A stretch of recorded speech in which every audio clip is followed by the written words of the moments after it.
Olá, bom dia, meus caros irmãos e irmãs, queridos paroquianos e paroquianas, paz e bem a cada um de vocês, a todos os devotos e devotas de Santo Antônio.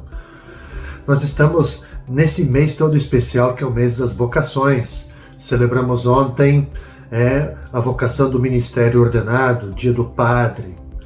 Estamos entrando também nessa semana em que no próximo final de semana então celebraremos a vocação, dia dos pais. Pensar na família, no matrimônio, para que bem possamos celebrar tudo isso, o dom da vocação que nos é concedida, e para que bem possamos cumprir bem a vocação que nos é dada. Nós vamos iniciar essa semana rezando, meditando com o Evangelho de Mateus. Então, segunda-feira, hoje, dia 5 de agosto, meditaremos, refletiremos com o evangelista Mateus, capítulo 14, versículos de 13 até 21. Quando soube da morte de João Batista, Jesus partiu e foi de barco para um lugar deserto e afastado. Mas quando as multidões souberam disso, saíram das cidades e o seguiram a pé. Ao sair da barca, Jesus viu uma grande multidão. Encheu-se de compaixão por eles e curou os que estavam doentes. Ao entardecer, os discípulos aproximaram-se de Jesus e disseram: Este lugar é deserto e a hora já está adiantada. Despede as multidões para que possam ir aos povoados comprar comida.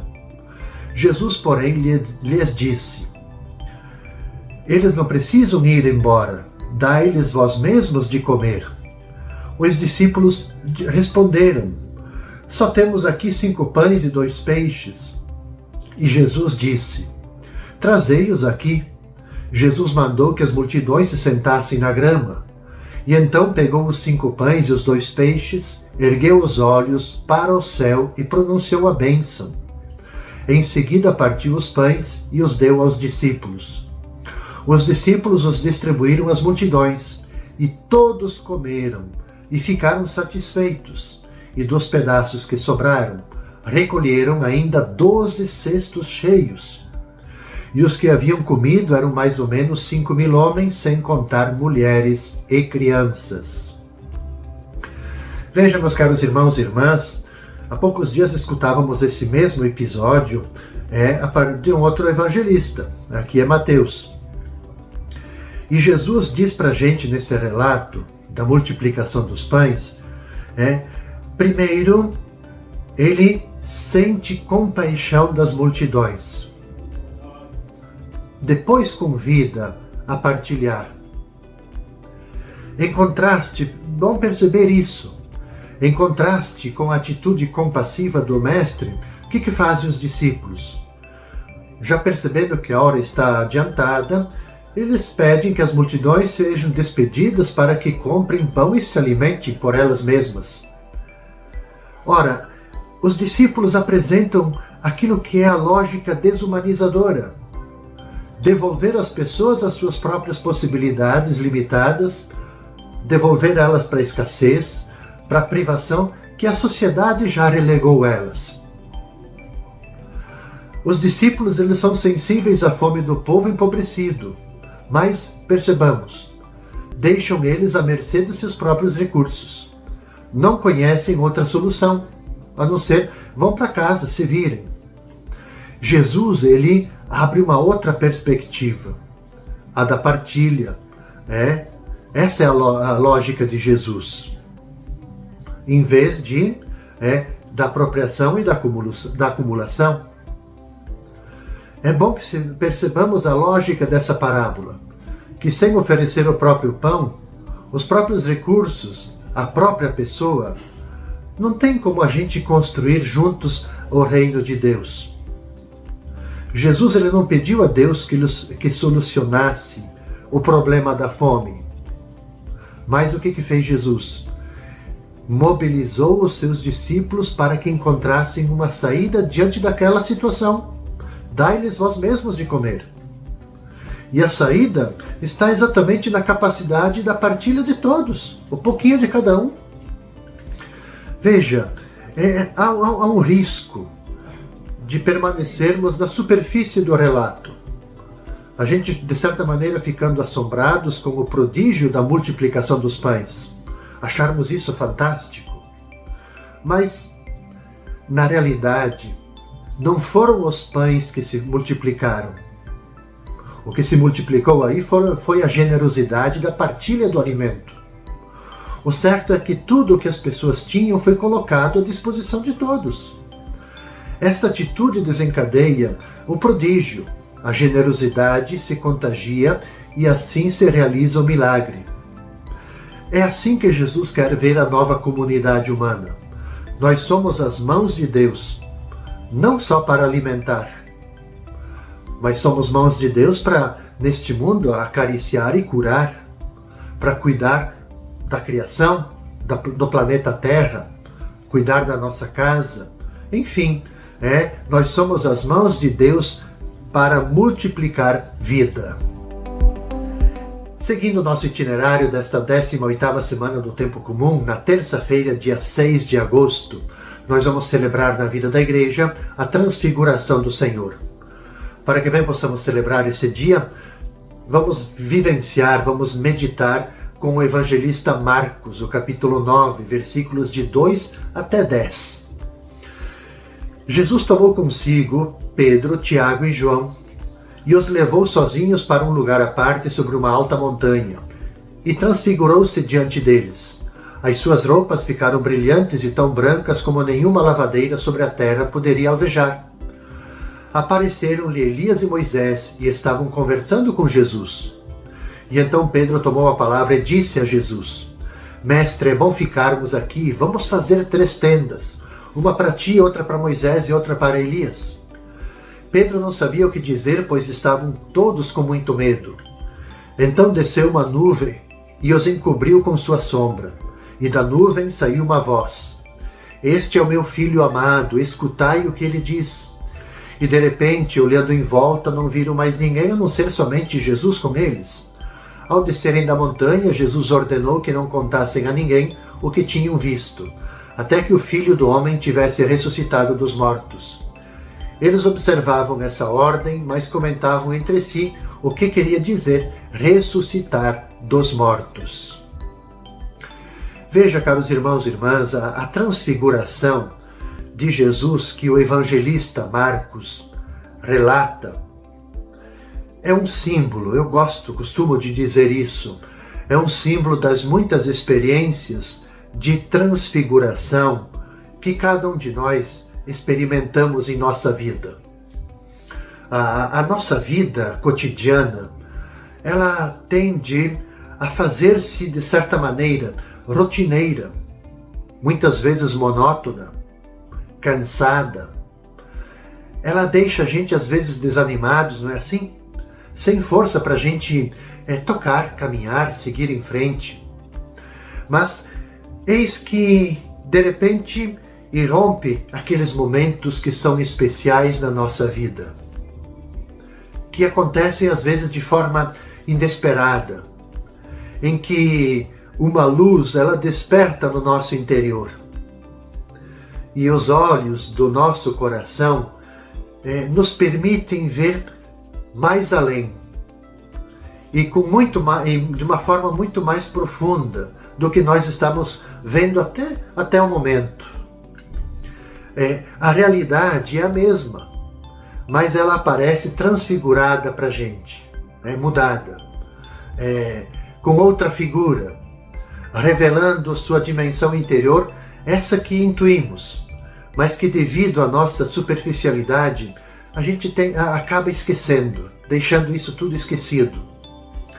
Então essas experiências, que são verdadeiramente místicas, profundas, nos permitem renovar energias e inclusive despertar o nosso entusiasmo para a gente continuar na certeza do que vimos, do que a gente fez uma experiência, de que vimos o invisível.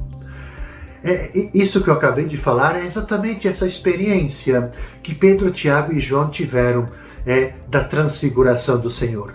Essa experiência belíssima, profunda, é uma profunda experiência de encontro com o sagrado, esse desejo de permanecer lá, de não descer. Ora, o grande desafio que o Evangelho nos coloca é é um convite, essa transfiguração de Jesus, um convite a que possamos nos transfigurar e transfigurar os outros, e assim poder contemplar a beleza presente em cada um, muitas vezes escondida e que se revela de maneira um tanto quanto obscura. Mas para que isso seja possível, para que nós possamos nos transfigurar, para que a gente possa transfigurar os outros, transfigurar, ou seja, transformar as realidades, a gente precisa, sim, subir a montanha, mas não permanecer na montanha. Fazer a experiência da montanha, do encontro com o sagrado, com Deus, e descer a montanha para as nossas realidades, nas nossas presenças, junto às nossas relações, para ali junto, sim, transformarmos as realidades, os rostos, muitas vezes desfigurados, sofredores, abandonados, e fazermos juntos essa experiência da transfiguração, ou seja, mudarmos, transformarmos as realidades em rostos desfigurados, em realidades sofredoras, desfiguradas em realidades alegres, figuradas, a exemplo de Jesus, a exemplo do próprio Deus. Na quarta-feira, dia 7 de agosto, vamos rezar, vamos meditar com o evangelista Mateus, com o capítulo 15, versículos de 21 até 28. Jesus retirou-se para a região de Tiro e Sidônia. Eis que uma mulher cananeia, vindo daquela região, pôs-se a gritar: Senhor, filho de Davi, tem piedade de mim. Minha filha está cruelmente atormentada por um demônio. Mas Jesus não lhe respondeu nenhuma palavra. Então seus discípulos aproximaram-se e lhe pediram: Manda embora essa mulher, pois ela vem gritando atrás de nós. Jesus respondeu: Eu fui enviado somente às ovelhas perdidas da casa de Israel. Mas a mulher, aproximando-se, prostrou-se diante de Jesus e começou a implorar: Senhor, socorre-me. Jesus lhe disse: Não fica bem tirar o pão dos filhos para jogá-los aos cachorrinhos. A mulher insistiu: É verdade, Senhor, mas os cachorrinhos também comem as migalhas que caem da mesa de seus donos. Diante disso, Jesus lhe disse: Mulher, grande é tua fé, seja feito como tu queres. E desde aquele momento sua filha ficou curada. É muito interessante, a gente certamente pode ficar imaginando o desespero da mulher cananeia. A filha dela está terrivelmente, diz o Evangelho, tomada por um espírito mau, endemoniada. E ao chamar Jesus de Senhor, ela representa os pagãos, que no futuro iriam acreditar em Jesus. A princípio, Jesus não disse sequer nenhuma palavra, uma atitude que poderia deixar com raiva a mulher aflita. Imagina, Jesus, a mulher chegar lá implorando, pedindo pela cura da sua filha e perceber a indiferença. Certamente a nossa atitude, a minha, ao menos seria de uma certa raiva, diante de uma atitude de indiferença, diante do meu pedido, do meu implorar. Porém, o Evangelho diz que ela não desiste. Para se verem livres dela, os discípulos o que fazem? Pedem que Jesus lhe dê logo atenção, para uma forma de se livrar, dê atenção logo para que ela vá para casa, deixe de incomodar a gente. E Jesus fala com ela, salientando, é muito interessante isso que está no Evangelho, salientando que Israel tem preferência no plano da salvação. Os cachorrinhos que está ali se refere exatamente, eram como chamados os pagãos, eles eram os cachorrinhos. Então, é um desafio para a fé da mulher pagã. É um ensinamento para os discípulos que mais tarde eles vão anunciar o Evangelho pelo mundo afora. Ela sustenta o debate e mostra que pode haver fé autêntica também fora do povo de Israel. E aí muitos estão esperando ao menos uma pequenina migalha do reino de Deus. A resposta da mulher ela é magnífica. É magnífica. O que ela vai dizer? É verdade, Senhor, mas os cachorrinhos também comem as migalhas que caem da mesa de seus donos. Quem tem cachorrinho em casa sabe, né? Quando a gente está comendo, fazendo uma refeição, às vezes eles ficam esperando que caia uma migalha. Ela comparou exatamente isso à mulher. Uma resposta muito inteligente, dizendo assim, olha, tem muita gente esperando algo, do conhecimento, ter acesso, conhecer, fazer a experiência do reino de Deus. O reino de Deus, o acesso, a experiência de fé, ela não pode ser reservada somente a um pequenino grupo. Ela é para todos. Assim, isso também vale para nós hoje. A gente não pode ficar contentes, às vezes, com poucas pessoas que fazem uma experiência de fé, com um X número de pessoas que frequentam as nossas comunidades. Como que nós vamos ao encontro?